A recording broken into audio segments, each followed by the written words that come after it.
Not tonight. Carlos, I have a headache. My name is Carlos. I'm 34 years old, and I work as a shift supervisor at Hallowed Design, a manufacturing company in Phoenix, Arizona. My wife, Isabella, had been saying those same words for 3 months straight. 3 months of turning away, sudden headaches, and endless excuses to sleep in the guest room. I stood in our bedroom doorway, watching her brush her hair at the vanity. She avoided my reflection in the mirror. The woman I'd married 5 years ago used to pull me close the moment I came home from work. Now she flinched when I touched her shoulder. Isabella, we need to talk about this. About what? She set the brush down too quickly, her hand trembling. About us. About whatever's going on here. She turned toward me, and for a second, I caught something in her eyes. Fear, maybe guilt. But then she smiled, that practiced smile she'd been wearing lately. Nothing's happening. Carlos, I'm just tired from work. Isabella worked as a receptionist at Glenfield Electric downtown. Same job for 2 years, same hours, same routine, yet suddenly she was exhausted every night. You've been tired for 3 months, I said. I made an appointment with Dr. Martinez next week. Maybe I just need vitamins or something. I nodded, but something cold settled in my chest. The way she said it felt rehearsed, like she had practiced the answer. That night, I lay awake listening to her breathe in the dark. When had she started sleeping so deeply? When had she stopped talking in her sleep? When had my wife become a stranger? The next morning, I found her in the bathroom at 6 a.m., bent over the toilet. She didn't hear me come up the stairs. Isabella. She jerked upright, wiping her mouth with the back of her hand. Carlos, you scared me. Are you sick? Something I ate last night. That Chinese food was probably bad. But we had eaten the same meal, and I felt fine. She brushed past me, already dressed for work. I need to leave early today. Big client meeting. I watched her grab her purse and keys. In 5 years of marriage, Isabella had never once mentioned a client by name. Glenfield Electric wasn't that kind of business. After she left, I stood in the kitchen sipping coffee from the mug she'd given me for our 3rd anniversary. It read World's Best Husband in fading letters. The irony wasn't lost on me. Something was wrong. Every instinct I had screamed it, but I needed proof before I acted. I had no idea just how wrong things really were. I met Isabella 6 years ago at my cousin Miguel's wedding. She was a friend of the bride, laughing at something my aunt had said. When she smiled, her whole face lit up. I knew instantly I wanted to know her. Our courtship was simple. Dinner dates, weekend drive to Sedona, quiet evenings watching movies. She was 26 then, finishing her business degree and working part-time. I was 29, already established at Hallowed Design, ready to build a future. We married in a small ceremony at St. Augustine Cathedral. Her parents flew in from Tucson. My family filled 3 pews. Isabella wore my grandmother's pearl necklace and cried during our vows.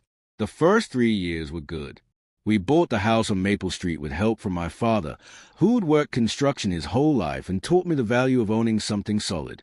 Isabella planted roses in the front yard. I built her a garden shed out back. We talked about children, not right away, but someday. Isabella wanted to focus on her career first, and I respected that. We had time. But this year, things began to shift in ways I couldn't name. Small things at first. She stopped asking about my day, stopped leaving notes in my lunchbox. She started working late twice a week, then 3 times. When I suggested dinner at Romano's, our favorite Italian place, she said she wasn't in the mood for heavy food. When I bought tickets to see the Diamondbacks play, she suddenly had a work commitment. When my sister Victoria invited us for Sunday dinner, Isabella had plans with her college friend Sophia. The intimacy faded gradually, then all at once. First, she was too tired, then too stressed, then too busy chasing some vague future goal. What goal? I'd asked 2 weeks ago. Just things. Carlos, you wouldn't understand. That stung. In 5 years, she had never dismissed me like that. I started paying attention to details. Her phone was always face down now. Her schedule had become unpredictable. Her clothes were newer, more expensive than her salary could justify. Last Wednesday, she came home smelling like cologne. Not mine. When I asked about it, she said the elevator at work was broken and she had shared a ride with a co-worker named David. David from accounting. I asked. No, David from the warehouse. But Glenfield Electric didn't have a warehouse. I knew because I'd once dropped off Isabella's forgotten lunch there. The building was nothing but offices. The lie sat between us like a third person at the dinner table. That night, she slept in the guest room again, claiming she didn't want to disturb me with her tossing and turning. I was beginning to realize that my wife was a stranger. The question was, who had she become? The truth came to me on a Thursday afternoon in early October. I was going through our filing cabinet, searching for the refrigerator's warranty papers, when I found the receipt. It was tucked behind our insurance documents, folded small, as if someone had tried to hide it. Planned Parenthood, Phoenix location. Dated 6 weeks ago. My hands went cold. The receipt was for a pregnancy test and consultation.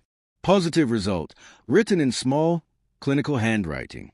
6 weeks ago. Around the time Isabella stopped wanting me to touch her, I sat on our bed, staring at that slip of paper.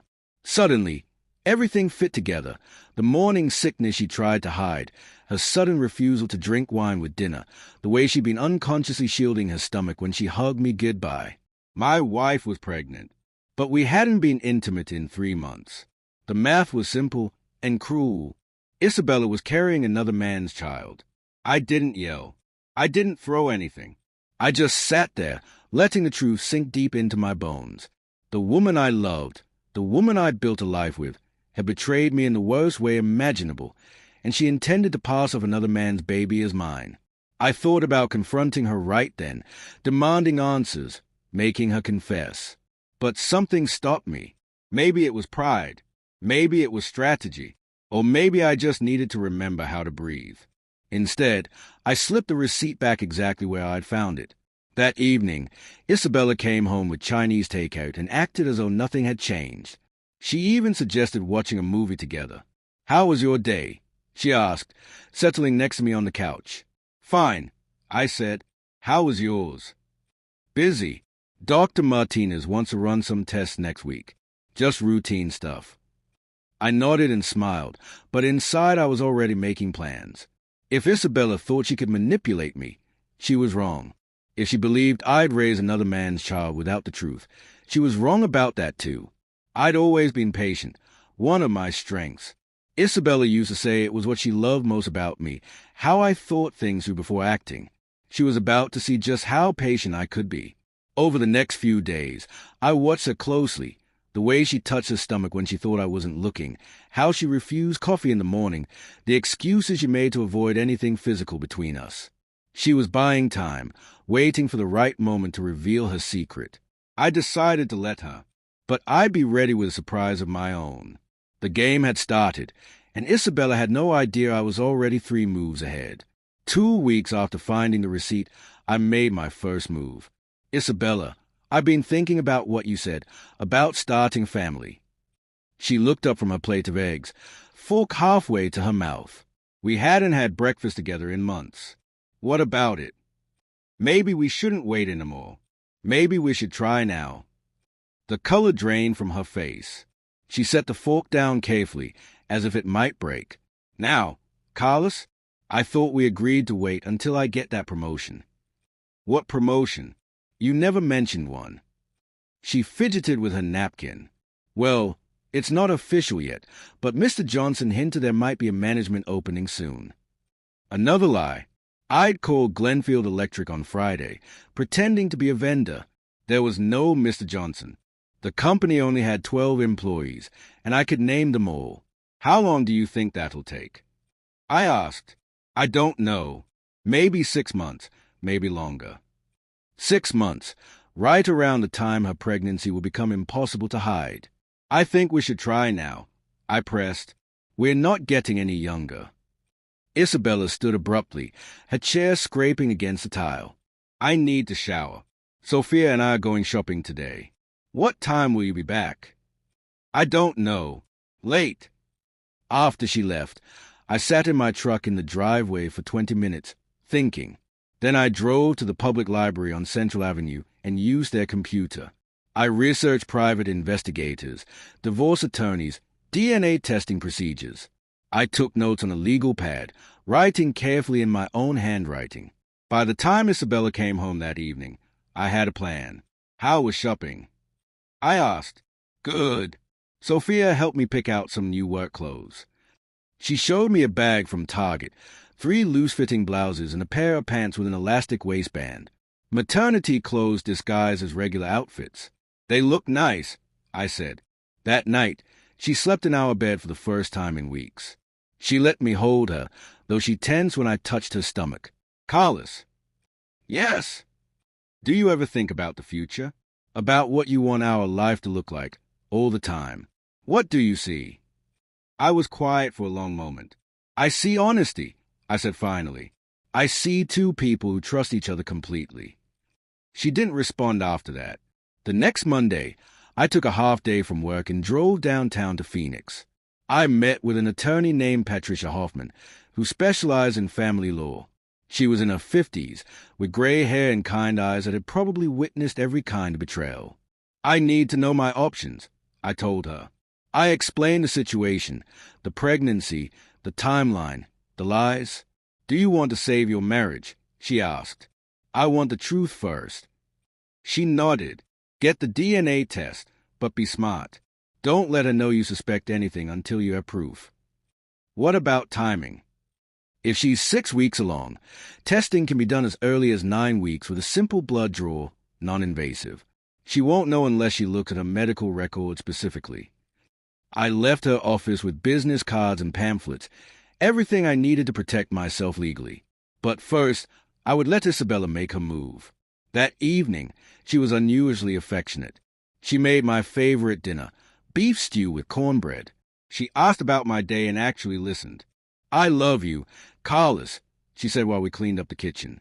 I love you, too. It was a truth, which made everything harder. I still loved her, but maybe that woman I married had been a lie from the start. 3 days later, Isabella made an announcement. I'm visiting my sister Elena in Tucson this weekend. She's having some marriage problems. Isabella didn't have a sister named Elena. Her only sister, Patricia, lived in Sacramento and had been happily married for 8 years. How long will you be gone? I asked. Just Saturday and Sunday. I'll drive down Saturday morning and come back Sunday evening. I nodded, pretending to believe her. Give Elena my best. That Saturday, I followed her. I felt like a character in one of those TV shows Isabella liked. 3 cars back on Interstate 10, sunglasses and a baseball cap, like an amateur detective. Isabella didn't drive to Tucson. She drove 20 minutes to a subdivision in Tempe and parked outside a modest ranch house on Elm Street. A man came out to meet her, tall, athletic, dark hair. He kissed her in the driveway like he had been waiting. I parked across the street and took pictures on my phone. His red pickup truck, the house number, the way Isabella melted into his arms as if she belonged there. They went inside together. I waited 2 hours, then drove home. That evening, I researched the address. The house belonged to James Rodriguez, 36, a contractor with Morrison Construction. Public records listed no wife, no children. Isabella returned Sunday evening with shopping bags from Tucson outlets and stories about Elena's marital problems. She's thinking about counseling, Isabella said, unpacking a new scarf. Did you tell her about us? About our plans to start a family? She paused for a moment. No, the timing didn't seem right. Monday morning, I called in sick and drove back to Tempe. I waited across from the Elm Street house until James Rodriguez left at 7:30 a.m., then followed him. He stopped at a coffee shop on University Drive. I went inside after him and ordered a coffee. 2 people were behind him in line. He was on his phone, talking quietly. I caught fragments of conversation, telling her husband she wants to start. Trying. A couple more weeks until she could tell him. My coffee tasted like ash. I left it on the counter and walked out. The picture was becoming clear. Isabella and James had a timeline. She would string me along for a few more weeks, then announce her pregnancy as a happy surprise. By then, she'd be far enough along that the dates would seem plausible. I would be expected to celebrate, to feel excited about becoming a father, to plan our future together. Meanwhile, I would be raising James Rodriguez's child and never know the truth, unless I acted first. That afternoon, I made appointments. First with a private investigator named Robert Kane, who specialized in infidelity cases, and then with a DNA testing lab that offered discreet services. How soon can you get results? I asked the lab technician. Once we have the samples, 48 hours for standard paternity testing. And you can do this without the mother knowing. As long as you're the legal husband and can provide samples from yourself and the child, yes. But the child wasn't born yet. I needed proof before Isabella made her announcement. I had one option left. It was risky, but the only way to get ahead of her timeline. I would make her believe I suspected nothing while gathering enough evidence to dismantle her story completely. The opportunity came the following Thursday. Isabella had another late work meeting scheduled. I knew that meant another visit to James Rodriguez. This time, I was ready. I had spent the week preparing. Robert Kane provided me with a GPS tracker smaller than a quarter. I attached it to Isabella's car while she showered that morning. I also installed software on our shared laptop to track her internet activity, and I opened a separate bank account in my name only. When Isabella left for her meeting, I gave her a 10-minute head start, then began following the GPS signal on my phone. She drove straight to the Elm Street house. I parked 4 blocks away and walked back, staying in the shadows. Through the front window, I could see them on the couch, Isabella's head on his shoulder, his hand resting on her stomach. They looked like a couple planning their future. My future, the one being stolen from me. I took photos from multiple angles, clear shots of their faces, timestamps proving when Isabella was supposed to be at work. Then I walked back to my truck and called Robert Kane. I need you to run a full background check on James Rodriguez, I said. Employment history, previous relationships, financial records, everything. How deep do you want me to go? Deep enough to know exactly who I'm dealing with. The next morning, Isabella was unusually quiet at breakfast. She picked at her toast and kept checking her phone. Everything okay? I asked. Fine, just tired. Maybe you should take a day off. Rest up. She looked up sharply. Why would you say that? You've been working so hard lately. All those late meetings. They're important for my career. Carlos. I know. I'm proud of you. The lie came easily now. I was learning to match her deception with my own. That afternoon, Robert Kane called with preliminary results. Your wife's boyfriend has an interesting history, he said. 3 previous relationships that ended badly, 2 domestic disturbance calls to his address in the past 5 years, and is currently unemployed. Unemployed, but I had seen him leave for work. He had been laid off from Morrison Construction 6 weeks ago. Outstanding child support payments to an ex-girlfriend in Flagstaff. 3 months behind on his mortgage. 6 weeks ago, right around the time Isabella got pregnant. Send me everything you have, I said. That evening, Isabella announced she was going to make dinner reservations for Saturday night. Somewhere special, she said. I have something I want to tell you. Good news, I hope. She smiled that practice smile. Very good news. Saturday. That gave me 2 days to make my final preparations. I spent Friday afternoon at the DNA testing lab, learning exactly what I would need. A hair sample from Isabella would be enough to confirm paternity once the baby was born. But I needed something more immediate. The lab technician, Dr. Stevens, explained my options. If your wife is willing to take a non-invasive prenatal paternity test, we can have results in 72 hours. It requires a simple blood draw and a cheek swab from a potential father. And if she's not willing, then you wait until the baby is born. But given what you told me about the circumstances, I recommend getting legal advice on how to handle the revelation. I had already received legal advice. Patricia Hoffman had been very clear about what I needed to do to protect myself. Saturday morning, I made one final call to Robert Kane. I need a complete dossier on James Rodriguez by tonight, I said. Photos, employment records, criminal background, everything. Can you do it? Consider it done. Isabella had no idea her perfect plan was about to collapse. That Saturday evening, She chose Romano's for dinner, the same Italian restaurant where we had our first date 6 years ago. She wore a new blue dress and had her hair done at the salon. She looked beautiful and nervous, like a woman about to change her life. We ordered our usual dishes, chicken parmesan for her, lasagna for me. She barely touched the food.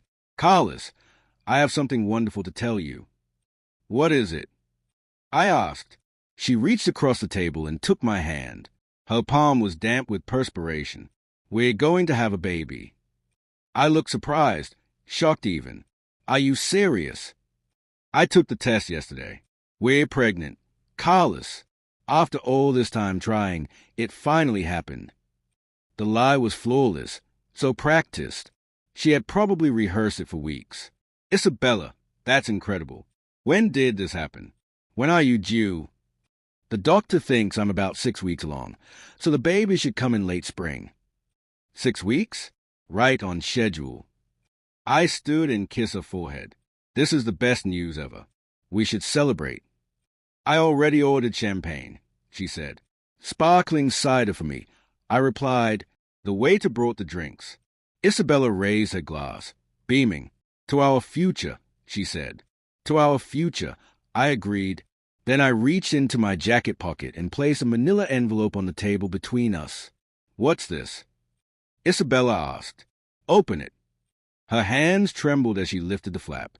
Inside were photographs, Isabella and James Rodriguez kissing in his driveway, through the window of his house, her car parked outside his address on 3 different occasions. Also included were James Rodriguez's employment record showing he'd been laid off, his criminal background, outstanding child support obligations, and at the bottom, a DNA testing authorization form with my signature already in place. Her face went white. The envelope slipped from her fingers, scattering photographs across the table. "Carlos, I can explain." "Can you explain how you got pregnant during the 3 months we weren't intimate? Can you explain why you've been lying about working late? Can you explain James Rodriguez?" She opened her mouth, but no words came. "I already know everything, Isabella. The only question now is whether you want to handle this quietly or make it complicated." Isabella tried to run. She made it to the parking lot before breaking down completely. I found her sitting on the curb beside her car, sobbing into her hands. "I never meant for this to happen," she said. "Which part? The affair or getting caught?" She looked up at me, red-eyed. "I thought I could make it work. I thought you'd never find out." "You thought I was stupid." "No, Carlos. I thought I was smarter." The divorce papers were filed the following Monday. Patricia Hoffman had prepared everything in advance. Isabella moved out that same week, taking only her personal belongings. James Rodriguez tried to contact me once, claiming Isabella had told him we were already separated. I hung up on him. The baby was born in May. Isabella tried to prevent the DNA test, but I had legal rights as a husband. The result confirmed what I already knew: James Rodriguez's son, not mine. Isabella and James lasted 8 months after the divorce was finalized. She discovered he had lied about his job and was seeing 2 other women regularly. She called me crying one evening, saying she had made the biggest mistake of her life. I listened politely, then hung up. 6 months later, I sold the house on Maple Street and moved to a smaller place in Scottsdale. I continued working at Hello Design, was promoted to floor manager, and began evening classes at Phoenix Community College. Isabella found work as a waitress in Tucson and struggled to make ends meet. James Rodriguez disappeared once the child support payments for his first child caught up with him. She was left raising a baby alone, working double shifts, living in a studio apartment. The roses she planted in our front yard died the summer after she left. I had stopped watering them. Sometimes the truth is the only justice we get, but it is enough.